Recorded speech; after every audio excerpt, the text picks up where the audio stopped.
Imagine, just for a moment, a world without the gentle hum of a laptop or the bright screen of a phone. Before the 1940s, this was the reality for everyone. Information traveled at the speed of paper, carried by hand, sent through telegraph wires as a series of dots and dashes. Calculations that now take a fraction of a second could consume entire careers. These mathematicians were known as computers.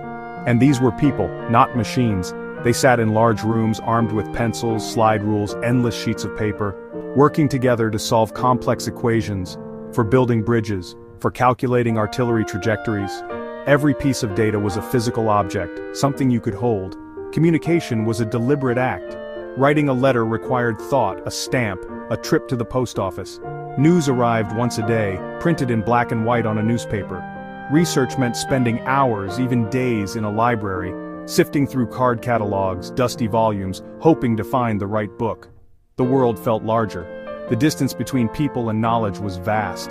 There was no instant gratification. Families gathered around radios. Going to the movies was a special occasion. Music spun on phonographs. But in this analog world, the seeds of a revolution were quietly being sown. The story of the computer doesn't actually begin with electricity or silicon. It begins in the 19th century with the gears and steam of the Industrial Revolution. In Victorian London, Charles Babbage imagined automating thought.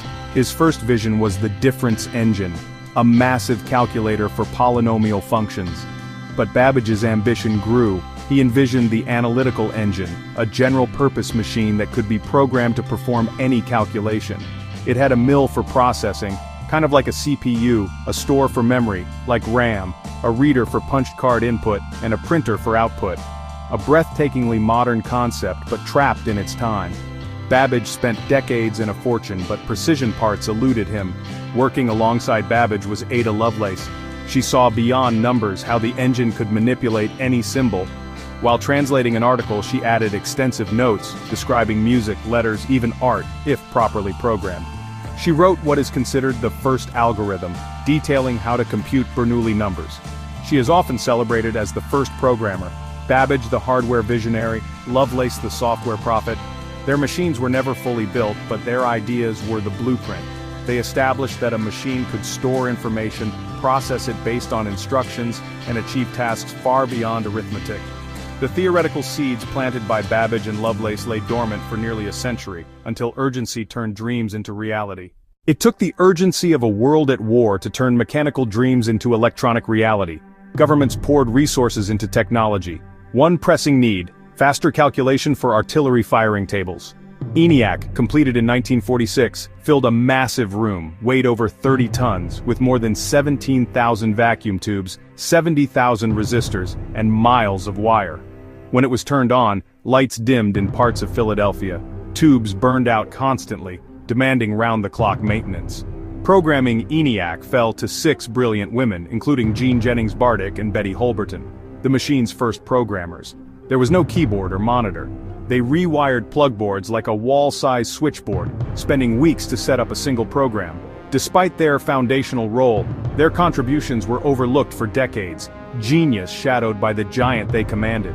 John von Neumann formalized the stored program architecture, where instructions and data live in the same memory. Revolutionary. Computers could switch tasks by loading a new program, no rewiring.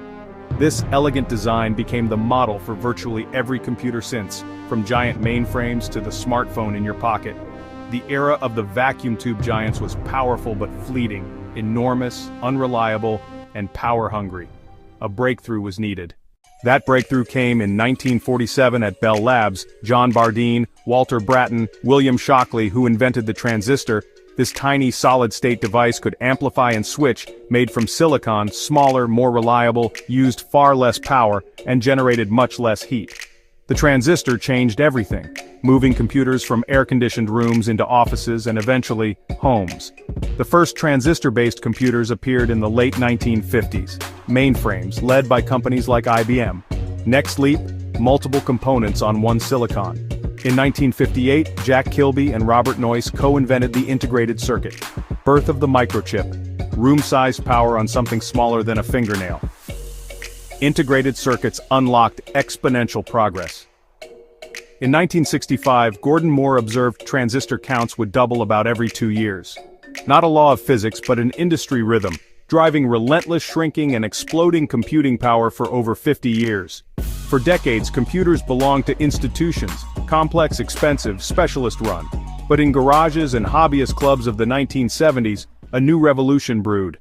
The Altair 8800 mail-order kit, 1975, appeared on the cover of Popular Electronics. For hobbyists, it was a revelation, a metal box with switches and lights, no screen, no keyboard, very little memory. To program it, you flipped switches, machine code, 1 bit at a time, yet it was truly personal and affordable. It sparked Bill Gates and Paul Allen. They realized these computers needed software, writing BASIC for the Altair, forming Microsoft. Their software let non-experts interact, write simple programs, laying the foundation for the software industry. In a Cupertino garage, Steve Wozniak and Steve Jobs sought a more user-friendly machine. From the Apple I board to the Apple II in 1977, plastic case, built-in keyboard, color graphics on a TV, it became the computer for the rest of us, turning Apple into a major company and the PC into a household product. While PC spread, another revolution formed. In the Cold War, ARPA pursued a resilient network, ARPANET, using packet switching. In 1969, UCLA to Stanford sent the first message, typing LO of login before the system crashed. For years, academics, scientists, and military researchers used it to send emails and transfer files out of public reach. In 1989, Tim Berners-Lee at CERN sought to link incompatible research data, envisioning a web of documents. He created HTTP, HTML, and the URL, built the first browser and server, and made them free. The web exploded, transforming the internet for everyone. The beige desktop ruled for decades. The next shift untethered us, putting the internet in our hands. In 2007, the iPhone, combining a phone, an iPod, and an internet communicator with multi-touch, got it right. Android followed. The App Store created an ecosystem. An app for navigating cities, identifying songs, connecting with friends, or passing time. A supercomputer in your pocket, always connected to a global network. Your phone doesn't store everything or run every complex algorithm. It's a window to massive data centers, the cloud, that process and stream back results. A return to centralized power like mainframes, but now billions of personal devices tap a seemingly infinite pool. Startups access giant class infrastructure, your photos and documents persist even if your phone doesn't. Seamless